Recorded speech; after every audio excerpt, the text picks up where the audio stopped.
தமிழகத்தில் சட்ட ஒழுங்கை பாதுகாக்க முடியாமல் திமுக அரசு குரட்டை விட்டு உறங்கிக் கொண்டிருக்கிறது என பாமக தலைவர் அன்புமணி விமர்சனம் செய்துள்ளார்.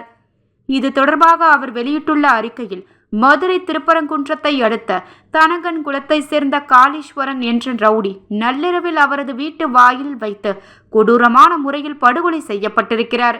தமிழ்நாட்டில் திட்டமிட்ட படுகொலைகள் நடக்காத நாளே இல்லை என்று கூறும் அளவுக்கு நிலைமை மோசமடைந்து வரும் நிலையில் அதை தடுக்க தமிழக அரசு எந்த நடவடிக்கையும் எடுக்காதது கண்டிக்கத்தக்கது.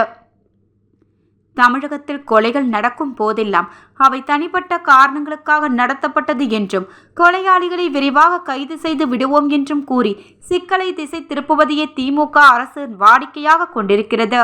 ஆனால் காளீஸ்வரன் விவகாரத்தில் அவரது உயிருக்கு அச்சுறுத்தம் இருத்துவது தெரிந்தும் கூட சிறையிலிருந்து திட்டமிட்ட சதி திட்டத்தை முறியடிக்க முடியாமல் திமுக அரசு தோல்வி அடைந்திருக்கிறது.